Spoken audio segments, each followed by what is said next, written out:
Good morning बच्चों, मैं ज्ञान भारती हिंदी हाई स्कूल से। बच्चों आज हम स्टैंडर्ड 12 सब्जेक्ट हिंदी और चैप्टर नंबर 2 पढ़ेंगे। चैप्टर का नाम है नमक का दरोगा।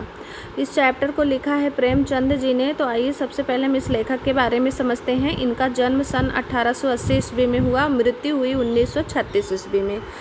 प्रेमचंद का जन्म वाराणसी उत्तर प्रदेश के निकट लमही नामक गांव में हुआ था। जीवन संघर्ष में जूझते हुए वे एक स्कूल अध्यापक से ऊपर उठकर स्कूलों के सब इंस्पेक्टर पद पे भी आसीन हुए। मतलब एक नॉर्मल अध्यापक थे, उसके बाद बच्चों ये डिप्टी बने। वह कुछ समय तक काशी विद्यापीठ में भी अध्यापक रहे। उन्होंने कई साहित्यिक पत्रों का संपादन किया, जिनमें हंस प्रमुख था। इनका आत्मगौरव के साथ उन्होंने साहित्य के उच्च आदर्शों की रक्षा का प्रयत्न भी इन्होंने किया। प्रेमचंद के उपन्यास तथा कहानियाँ हिंदी साहित्य की धरोहर है। गोदान, निर्मला, गबन, सेवा सदन, कर्मभूमि, रंगभूमि आदि इनके प्रमुख उपन्यास ये सब हैं तथा उनकी कहानियाँ मानसरोवर के 8 भागों में संकलित हैं। प्रस्तुत कहानी आज की यथार्थ स्थिति को उद्घाटित करती है, आज की जो सच्चाई होती है बच्चों उसको। मुंशी बंसीधर एक ईमानदार और कर्तव्यपरायण व्यक्ति है। पंडित आलोपीदीन दातागंज के सबसे अधिक अमीर और इज्जतदार व्यक्ति थे। उन्होंने धन के बल पर सबको गुलाम बना रखा था। वह पैसे कमाने के लिए नियम विरुद्ध कार्य करता था। दरोगा बंसीधर उनकी नमक की गाड़ियाँ पकड़ लेता है। उनके प्रलोभन को वह ठुकराता है, मतलब जो रिश्वत देते उसको लेता नहीं है।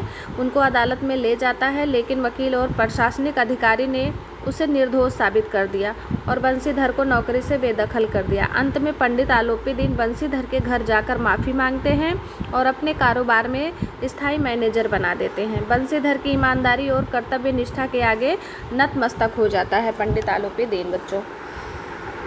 इसीलिए तो कहा गया है कि जो सत्य होता है वो हार सकता है, लेकिन निराश नहीं हो सकता है। जब नमक का नया विभाग बना और ईश्वर प्रदत्त वस्तु के व्यवहार करने का निषेध हो गया, मतलब ईश्वर प्रदत्त यानी नमक किसी व्यक्ति ने नहीं बनाया है, ईश्वर द्वारा प्रदत्त किया हुआ है बच्चों, तो लोग चोरी छिपे इसका व्यापार करने लगे। अनेक प्रकार के छल प्रपंचों का सूत्रपात हुआ। कोई घूस से काम निकालता था, कोई चालाकी से। अधिकारियों के पौबारा थे, मतलब लाभ ही लाभ बच्चों, ये मुहावरा है पौबारा होना। पटवारीगिरी का सर्वसम्मानित पद छोड़कर लोग इस विभाग की बरकत अंदाजी करते थे। इसके दरोगा पद के लिए तो वकीलों का भी जी ललचाता था। क्यों ललचाता था बच्चों? क्योंकि जो है सोचते थे हम दरोगा पद में इसमें हो जाएंगे तो हमको घूस मिलेगा और उसके साथ साथ हम नमक को चोरी छुपे बेचकर भी कुछ पैसे कमा सकते हैं। यह वह समय था जब अंग्रेजी शिक्षा और ईसाई मत को लोग एक ही वस्तु समझते थे। फारसी का प्राबल्य था। प्रेम की कथाएं और श्रृंगार रस के काव्य पढ़कर फारसीदा लोग जो होते हैं वो सर्वोच्च पदों पर नियुक्त हो जाया करते थे। मुंशी बंसीधर भी जुलेखा की विरह कथा समाप्त करके मजनू और फरहाद के प्रेम वृत्तांत को, नल और नील की लड़ाई और अमेरिका के आविष्कार के अधिक महत्व की बातें समझते हुए ये सारी प्रक्रिया करने के बाद वो रोजगार की खोज में फिर जाके निकले। उनके पिता एक अनुभवी पुरुष थे। समझाने लगे, बेटा घर की दुर्दशा देख रहे हो, ऋण के बोझ से दबे हुए हैं। लड़कियां भी अपने घर में हैं, वो भी हैं घास फूस की तरह बढ़ती चली जा रही हैं और मैं कगार का वृक्ष हो रहा हूँ, मतलब कभी भी मर सकता हूँ, बूढ़ा हो गया हूँ, ना मालूम कब गिर पड़ूँ। अब तुम ही घर के मालिक मुख्तियार हो। नौकरी में ओहदे की ओर ध्यान मत देना, यह तो पीर का मजार है। निगाह चढ़ावे और चादर पर रखना। ऐसा काम ढूंढना बेटा जहाँ कुछ ऊपरी आए हो। ये बात जो है ऐसा गलत तरीका सिखा रहे हैं उनके पिताजी।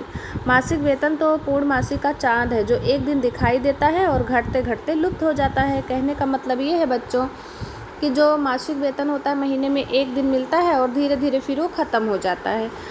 ऊपरी आय बहता हुआ स्रोत है जिससे सदैव प्यास बुझती है, मतलब वो तो रोज डेली हम किसी से भी घूस रिश्वत ले सकते हैं, इसलिए उस कह रहे हैं कि ऊपरी आय जो है बहता हुआ स्रोत है जिससे रोज़ डेली प्यास बुझ सकती है। वेतन मनुष्य देता है, इसी से उसमें वृद्धि नहीं होती। ऊपर आमदनी ईश्वर देता है, इसी से उसमें बरकत होती है। तुम स्वयं विद्वान हो, तुम्हें क्या समझाऊं? इस विषय में विवेक की बड़ी आवश्यकता है, मतलब बुद्धि की बहुत आवश्यकता है। मनुष्य को देखो, उसकी आवश्यकता को देखो और अवसर देखो, उसके उपरांत जो उचित समझो करो। गरज वाले आदमी के साथ कठोरता करने में लाभ ही लाभ है बेटा, ऐसा समझा रहे। किसी गरज वाला व्यक्ति कोई आया जैसे आपके पास, तो उसका जब तक काम नहीं हो जाएगा तब तक वो आपके हर शर्त को मानेगा, इसीलिए उससे ज़्यादा मिलजुल के रहना। उसके उपरांत जो उचित समझो वो करो। लेकिन बेगरज को दांव पर पाना ज़रा कठिन है, लेकिन जो बेगरज वाला व्यक्ति होगा वो आपकी बातों को ध्यान नहीं देगा, इससे थोड़ा दूर रहना। इन बातों को निगाह में बांध लो, यानी गांठ बांध लो मेरी इन बातों को, और यह मेरी जन्म भर की कमाई है जो उपदेश हम आपको दे रहे हैं। इस उपदेश के बाद पिताजी ने आशीर्वाद दिया। बंसीधर आज्ञाकारी पुत्र थे, वे बातें ध्यान से सुनी और तब घर से चल खड़े हुए। इस विस्तृत यानी इतने बड़े संसार में उनके लिए धैर्य अपना मित्र, बुद्धि अपनी पथ प्रदर्शक और आत्मावलंबन ही अपना सहायक था। लेकिन अच्छे शकुन से निकले थे, मतलब अच्छे समय से। जाते ही जाते नमक विभाग में दरोगा पद पर प्रतिष्ठित हो गए। वेतन अच्छा और ऊपरी आय का तो ठिकाना ही ना था। वृद्ध मुंशी जी को सुख संवाद मिला तो फूले ना समाये, अर्थात दरोगा के पिताजी को संवाद ये मिला कि हमारा बेटा दरोगा पद पे हो गया तो काफ़ी खुश हो गए। फूले ना समाना यहाँ पे बच्चों मुहावरा है, अत्यधिक खुश होना। महाजन लोग कुछ नरम पड़े, कलवार की आशा लहलहाई, पड़ोसियों के हृदय में थोड़ा सूल उठे कि अभी देखो इनका लड़का भी नौकरी पा गया, अब तो बहुत पैसे कमाएगा। जाड़े के दिन थे और रात का समय। नमक के सिपाही चौकीदार नशे में मस्त थे। मुंशी बंसीधर को यहाँ आए अभी 6 महीने से अधिक ना हुए थे, लेकिन इस समय में ही उन्होंने अपनी कार्यकुशलता और उत्तम आचार्य से अफसरों को मोहित कर लिया। मतलब अपने कार्य से जो है सभी को अपनी तरफ आकर्षित कर चुके थे। अफसर लोग उन पर बहुत विश्वास करने लगे। नमक के दफ्तर से 1 मील पूर्व की ओर जमुना बहती थी, नदी। उस पर नाव का एक पुल बना हुआ था। दरोगा जी किवाड़ बंद किए मीठी नींद सो रहे थे। अचानक आँख खुली तो नदी के प्रवाह की जगह गाड़ियों की गड़गड़ाहट तथा मल्लाहों का कोलाहल सुनाई दिया। उनको आवाज़ सुनाई पड़ी। वो उठ के बैठ गए। इतनी रात गई गाड़ियाँ क्यों नदी के पार जाती हैं, ऐसा वो सोचने लगे। अवश्य कुछ न कुछ गोलमाल है। फिर इसके बाद तर्क ने भ्रम को उनके पुष्ट किया। वर्दी पहनी, तमंचा जेब में रखा, यानी बंदूक जेब में रखा, और बात की बात में घोड़ा बढ़ाए हुए पुल पर आ गए। घोड़े पे बैठे और आए पुल पे। गाड़ियों की एक लंबी कतार पुल के पार जाते देखी। डांट कर पूछा उन्होंने, किसकी गाड़ियाँ हैं? थोड़ी देर सन्नाटा रहा। आदमियों में कुछ कानाफूसी हुई। तब वे जो आगे वाले थे उन्होंने कहा, पंडित आलोपी दीन की। कौन पंडित आलोपी दीन? दातागंज के। मुंशी बंसीधर चौंक पड़े। पंडित आलोपी दीन इस इलाके के सबसे प्रतिष्ठित जमींदार थे, लाखों रुपए का लेन देन करते थे। इधर छोटे से बड़े कौन ऐसे थे जो उनके ऋणी ना हो? व्यापार भी इतना लंबा चौड़ा है। बड़े चलते पुरते आदमी है वो। अंग्रेज अफसर उनके इलाके में शिकार खेलते हैं और खेलने आते भी हैं, उनके मेहमान होते हैं। 12 मास सदा व्रत चलता है उनके यहाँ। सदा व्रत का मतलब होता है बच्चों हमेशा खान पान होते रहना। मुंशी ने पूछा, गाड़ियाँ कहाँ जाएंगी? उत्तर मिला, कानपुर। लेकिन इस प्रश्न पर कि इसमें क्या है, सन्नाटा छा गया। मतलब फिर जब पूछे कि इसमें है क्या तो कोई कुछ बोल ही नहीं रहा है।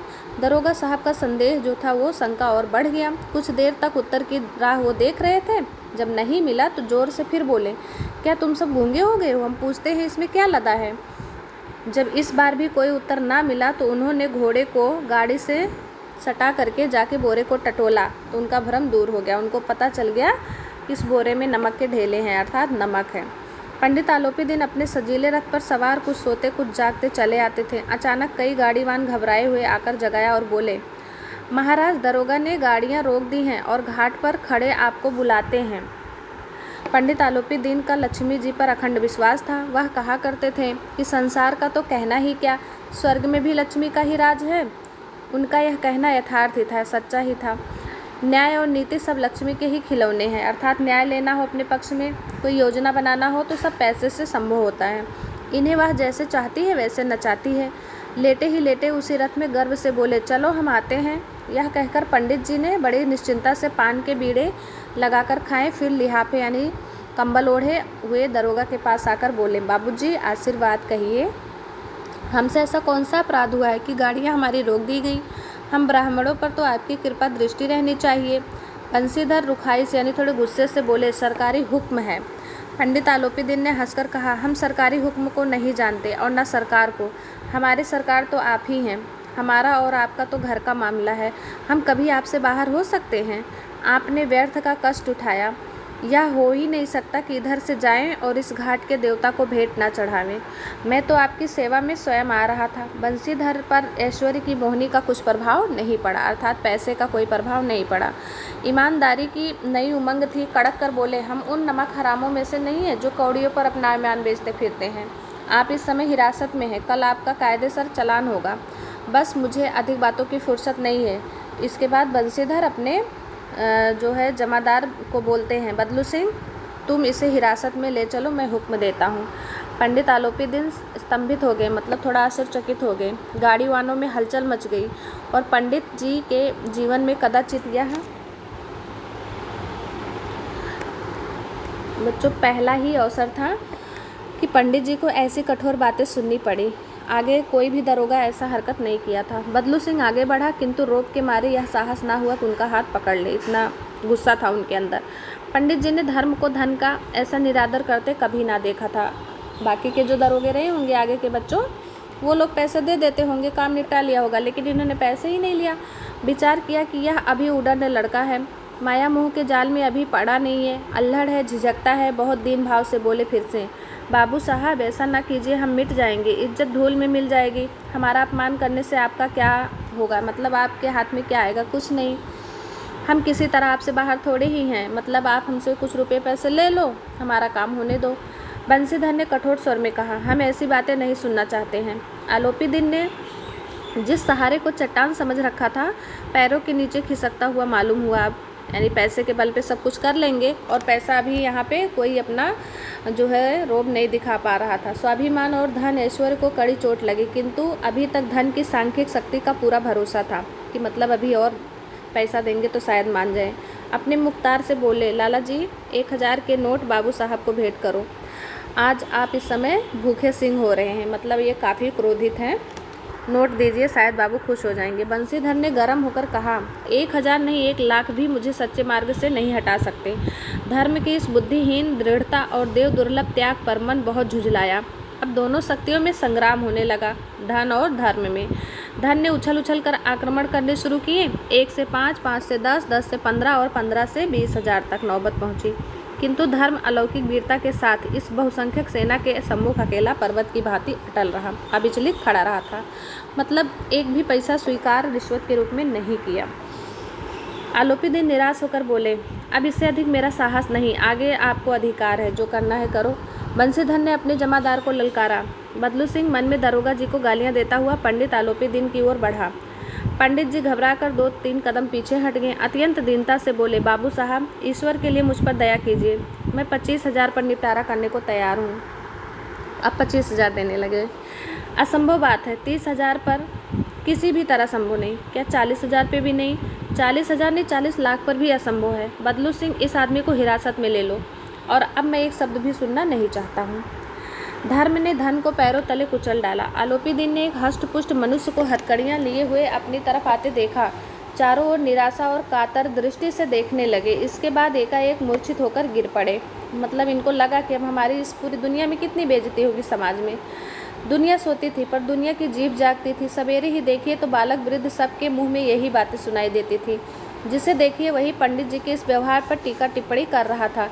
निंदा की बौछारें हो रही थी चारों तरफ, मतलब उनकी बुराइयां हो रही थी। मानो संसार से अब पापी का पाप कट गया। पानी को दूध के नाम से बेचने वाला गोला, कल्पित रोज नामचे भरने वाले अधिकारी, वर्ग रेल में बिना टिकट सफ़र करने वाले बाबू लोग, जाली दस्तावेज बनाने वाले सेठ और साहूकार, यह सब के सब देवताओं की भांति गर्दन चला रहे थे। मतलब सभी उनकी बुराई कर रहे थे, जबकि खुद सब बुराई के पात्र हैं बच्चों। फिर भी जब दूसरे दिन पंडित आलोपी दिन अभियुक्त यानी अपराधी होकर कांस्टेबलों के साथ हाथों में हथकड़ियाँ, हृदय में ग्लानि और क्षोभ भरे लज्जा से गर्दन झुकाएं अदालत की तरफ चले तो शहर में हलचल मच गई। मेलों में कदाचित आंखें इतनी व्यग्र न होंगी, भीड़ के मारे छत और दीवार में कोई भेद ना रहा। मतलब मेले में इतना लोग एक दूसरे को नहीं देखते होंगे जिस तरह से इनको जाते हुए देख रहे थे। किंतु अदालत में पहुंचने की देर थी। पंडित आलोपी दिन इस अकाध बंद के सिंह थे। अधिकारी वर्ग उनके भक्त, अमले उनके सेवक, वकील मुख्तार उनके आज्ञापालक और अदरे चपरासी तथा चौकीदार तो उनके बिना मोल के गुलाम थे। मतलब सब उनसे रिश्वत खा के बैठे हुए थे। उन्हें देखते ही लोग चारों तरफ दौड़े। सभी लोग विस्मित हो गए, आश्चर्यचकित हो गए। इसलिए नहीं कि आलोपीदीन ने क्यों यह कर्म किया, बल्कि इसलिए कि वह कानून के पंजे में आए कैसे। वो तो पैसे से सब निपटारा कर लेते थे। ऐसा मनुष्य जिसके पास असाध्य साधन करने वाला धन और अनन्य वाचाल हो, वाचालता यानी बोलने चालने वाला हो, क्यों वह कानून के पंजे में आवे। प्रत्येक मनुष्य उनसे सहानुभूति प्रकट करता था। बड़ी तत्परता से इस आक्रमण को रोकने के निमित्त वकीलों की एक सेना तैयार की गई। न्याय के मैदान में धर्म और धन में युद्ध फिर से ठन गया, यानी जज के सामने जो है अदालत में ये युद्ध फिर से ठना। बंशीधर चुपचाप खड़े थे। उनके पास सत्य के सिवा कोई बल ना था, स्पष्ट भाषण के अतिरिक्त कोई शस्त्र नहीं। गवाह थे, किंतु लोभ से वो डमाडोल थे। सभी लोग पैसे खा चुके थे आलोपीदीन के। यहाँ तक कि मुंशी जी को न्याय भी अपनी ओर से कुछ खिंचा हुआ दिख पड़ता था। वह न्याय का दरबार था, परंतु उसके कर्मचारियों पर पक्षपात का नशा छाया हुआ था। किंतु पक्षपात का और न्याय का क्या मेल। जहाँ पक्षपात हो वहाँ न्याय की कल्पना भी नहीं की जा सकती। मुकदमा शीघ्र ही समाप्त हो गया। डिप्टी मजिस्ट्रेट ने अपनी तजवीज़ में लिखा, पंडित आलोपीदीन के विरुद्ध दिए गए प्रमाण जो हैं सब निर्मूल और भ्रांत्मक हैं, यानी व्यर्थ है, सब बेकार हैं, झूठ है। वह एक बड़े भारी आदमी हैं। यह बात कल्पना से बाहर है कि उन्होंने थोड़े लाभ के लिए ऐसा दुस्साहस किया हो। यद्यपि नमक के दरोगा मुंशी बंशीधर का अधिक दोष नहीं है, लेकिन यह बड़े खेद की बात है, यानी दुख की बात है कि उनकी उद्दंडता और विचारहीनता के कारण एक भले मानुष को कष्ट झेलना पड़ा। हम प्रसन्न हैं कि वह अपने काम में सजग और सचेत रहता है, किंतु नमक के मकहमे की बढ़ी हुई नमक हलाली ने उनके विवेक और बुद्धि को भ्रष्ट कर दिया है। भविष्य में उसे होशियार रहना चाहिए। यानी सारा का सारा इल्ज़ाम दरोगा पे ही लगा दिया गया बच्चों। और वकील ने यह फैसला सुना और उछल पड़े, यानी जो कोर्ट में फैसला भी हुआ तो वो पंडित आलोपीदीन की तरफ से हुआ। पंडित आलोपीदीन मुस्कुराते हुए बाहर निकले। स्वजन बांधों ने रुपयों की लूट की और जब वो बाहर निकले तो पैसे लुटाने लगे। तो सभी लोग उनके जो थे स्वजन बंधु सब पैसे लूटने लगे। उदारता का सागर उमड़ पड़ा। उनकी लहरों में अदालत की नींव तक हिला दी। जब बंशीधर बाहर निकले तो चारों ओर से उनके ऊपर व्यंग बाणों की वर्षा होने लगी। मतलब सभी लोग उनको निंदा करने लगे। चपरासियों ने झुक झुक कर सलाम किए, किंतु एक समय एक एक कटु वाक्य, एक एक संकेत उनकी गर्वांगिनी को प्रज्वलित कर रहा था। कदाचित इस मुकदमे में सफल होकर वह इस तरह करते हुए न चलते। आज उन्हें संसार का एक खेदजनक विचित्र अनुभव हुआ। पंडित आलोपीदीन को नहीं बच्चों, दरोगा जी को। न्याय और विद्वता लंबी चौड़ी उपाधियां हैं। बड़ी बड़ी दाढ़ियां और ढीले चोंगे एक ही सच्चे आदर के पात्र नहीं होते हैं। बंशीधर ने धन से बैर मोल ले लिया था। उनका मूल्य चुकाना अनिवार्य था। कठिनता से 1 सप्ताह बीता होगा नौकरी करते हुए। उसके बाद कि मुअत्तली का परवाना आ पहुंचा। मतलब उनके पास एक चिट्ठी आई कि नौकरी आपको छोड़ देना है। कार्यपरायणता का दंड मिला। बेचारे भग्न हृदय शोक खेद से व्यथित घर को चले। बूढ़े मुंशी जी तो पहले से ही कुड़बुड़ा रहे थे कि चलते चलते इस लड़के को समझाया था, लेकिन इसने एक ना सुनी। बस मनमानी करता है। हम तो कलवार कसाई के तगाते से हैं, बुढ़ापे में भगत बनकर बैठे और वहाँ बस वही सूखी तनख्वाह। हमने भी तो नौकरी की है और कोई ओहदेदार नहीं थे, लेकिन काम किया, दिल खोल कर किया। और आप ईमानदार बनने चले थे। घर में चाहे अंधेरा, मस्जिद में दिया अवश्य जले, एक कहावत उनके ऊपर बोलते हैं। खेद है ऐसी समझ पर। बिना लिखना पढ़ना सब अकारत चला गया।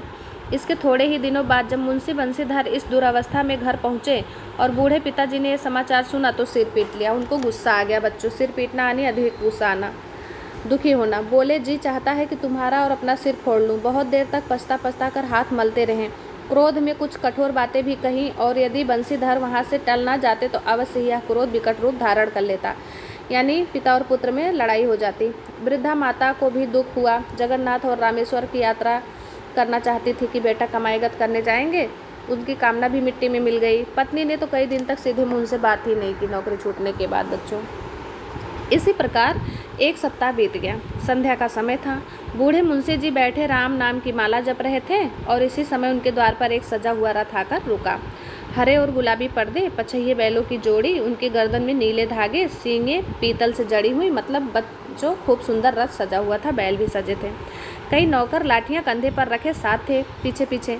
मुंशी जी आगवानी को दौड़े। देखा तो पंडित आलोपीदीन है। झुककर उनको दंडवत किया, यानी प्रणाम किया और लल्लो चप्पो की बातें करने लगे। थोड़ा उनकी तरफ चापलूसी करने लगे। हमारा भाग्य उदय हुआ जो आपके चरण इस द्वार पर आए। आप हमारे पूज्य देवता हैं। आपको कौन सा मुँह दिखावें? मुँह में तो कालिख लगी हुई है, किंतु क्या करें, लड़का अभागा कपूत है, नहीं तो आपसे क्यों मुँह छिपाना पड़ता। ऐसे जो है उनकी चापलूसी करने लगे। ईश्वर निसंतान चाहे रखे पर ऐसी संतान ना दें। इतना कह दिया बूढ़े मुंशी जी ने। तो आलोपी दीन ने कहा, नहीं भाई साहब, ऐसा ना कहिए। मुंशी जी ने चकित होकर कहा, ऐसी संतान को और क्या कहूँ। आलोपी दीन ने वात्सल्यपूर्ण स्वर में कहा, कुल तिलक और पुरुषों को कीर्ति उज्ज्वल करने वाला संसार में ऐसे कितने धर्मपरायण मनुष्य हैं जो धर्म पर अपना सब कुछ अर्पण कर सके हैं। पंडित आलोपी दीन ने बंसीधर से कहा, दरोगा जी, यह खुशामद करने के लिए मुझे इतना कष्ट उठाने की ज़रूरत ना थी। उस रात को आपने अपने अधिकार बल से मुझे अपनी हिरासत में लिया था, किंतु आज मैं स्वेच्छा से आपकी हिरासत में आया हूँ। मैंने हजारों रईस और अमीर देखे हैं, हजारों उच्च पदाधिकारियों से काम पड़ा, किंतु मुझे परास्त किया तो आपने। मैंने सबको अपना और अपने धन का गुलाम बनाकर छोड़ दिया। मुझे आज्ञा दीजिए कि मैं आपसे कुछ विनय करूं।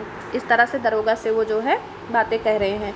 बंसीधर ने आलोपी दीन को आते देखा तो उठकर सत्कार किया, किंतु स्वाभिमान सहित समझ गए यह महाशय मुझे लज्जित करने और जलाने आए हैं। क्षमा प्रार्थना की चेष्टा नहीं की, वरना उन्हें अपने पिता की यह ठाकुर सुहाती की बात असहाय सी प्रतीत हुई। पर पंडित जी की बातें सुनी तो मन की मैल मिट गई। पंडित जी की ओर उड़ती हुई दृष्टि से देखा, सद्भाव झलक रहा था। गर्भ ने अब लज्जा के सामने सिर झुका दिया। शर्माते हुए बोले, यह आपकी उदारता है जो ऐसा कहते हैं। मुझसे जो कुछ अभिनय हुई है उसे क्षमा कीजिए। ये दरोगा बोल रहे हैं, मैं धर्म की बेड़ी में जकड़ा हुआ था, नहीं तो मैं आपका दास हूँ। जो आज्ञा होगी वह मेरे सिर माथे। आलोपी दीन ने विनीत भाव से कहा, यानी बहुत विनम्रता से, नदी के तट पर आपने मेरी प्रार्थना नहीं स्वीकार की थी, किंतु आज स्वीकार करनी पड़ेगी। बंसीधर बोले, मैं किस योग्य हूँ? जो कुछ सेवा मुझसे हो सकती है उसमें त्रुटि ना होगी, कोई गलती नहीं होगी। अब आलोपी दीन ने एक स्टाम्प लगा हुआ पत्र निकाला और उसे बंसीधर के सामने रखकर बोले, इस पद को स्वीकार कीजिए और अपने हस्ताक्षर कीजिए। मैं ब्राह्मण हूँ, जब तक यह सवाल पूरा ना कीजिएगा द्वार से नहीं हटूंगा। मतलब जब तक आप मेरा काम पूरा नहीं करेंगे तब तक मैं यहाँ से नहीं जाऊँगा। मुंशी बंसीधर ने उस कागज़ को पढ़ा तो कृतज्ञता से आंखों में आंसू आए। पंडित आलोपी दीन ने उन्हें अपनी सारी जायदाद का स्थायी मैनेजर नियत किया था। 6000 वार्षिक वेतन के अतिरिक्त रोजाना खर्चे अलग, सवारी के लिए घोड़े, रहने को बंगला, नौकर चाकर मुफ्त। कल्पित स्वर में बोले, पंडित जी, मुझ में इतनी सामर्थ्य नहीं है कि आपकी इस उदारता का प्रशंसा कर सकूं, किंतु मैं ऐसे उच्च पद के योग्य नहीं हूं। आलोपी दीन हंसकर बोले, मुझे इस समय एक अयोग्य मनुष्य की ही ज़रूरत है। मतलब उन्होंने भी ऐसे व्यंग में बोला कि आप योग्य नहीं हो, अयोग्य हो, तो मुझे आपकी ही ज़रूरत है। बंसीधर ने गंभीर भाव से कहा, यूँ मैं आपका दास हूँ। आप जैसे कीर्तिमान सज्जन पुरुष की सेवा करना मेरे लिए सौभाग्य की बात है, किंतु मुझमें न विद्या है न बुद्धि, वह अनुभव जो इन त्रुटियों की पूर्ति कर देता। ऐसे महान कार्य के लिए एक बड़े मर्मज्ञ अनुभवी मनुष्य की ज़रूरत है। वो अपनी सफाई देते हैं दरोगा जी। तो आलोपी दीन ने कलमदान से कलम निकाली और उसे बंसीधर के हाथ में देकर बोले, ना मुझे विद्वता की चाह है, ना अनुभव की, और ना मर्मज्ञता की, ना कार्यकुशलता की। इन गुणों के महत्व का परिचय मैं खूब पा चुका हूँ तुमसे। अब सौभाग्य और अवसर ने मुझे वह मोती दे दिया है जिसके सामने योग्यता और विद्वता की चमक फीकी पड़ जाती है। यह कलम लीजिए, अधिक सोच विचार मत कीजिए, दस्तखत कर दीजिए इस स्टैम्प पेपर पर। परमात्मा से यही प्रार्थना है कि आपको सदैव वही नदी किनारे वाला बेमुरव्वत, उदंड, कठोर परंतु धर्मनिष्ठ दरोगा बनाए रखे। बंसीधर की आंखें डबडबा आईं।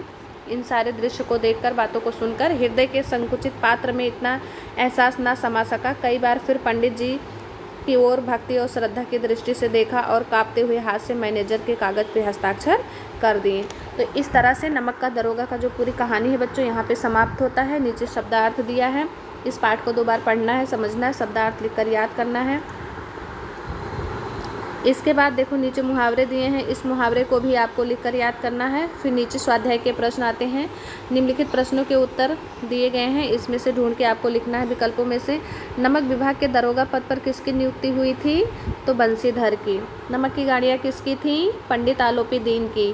पंडित आलोपी दीन को किस पर अखंड विश्वास था बच्चों? तो लक्ष्मी जी पर। चौथा प्रश्न है, बंसीधर को पंडित आलोपी दीन ने कौन से पद पर नियुक्त किया? तो स्थायी मैनेजर के पद पर। तो इस तरह से बच्चों क्वेश्चन नंबर 2, 3, 4, 5, 6 हैं। ये सारे क्वेश्चन को आपको इस पाठ में से पढ़ के इसका आंसर खुद देना है और ये चैप्टर यहाँ पे पूरा होता है। Okay, thank you.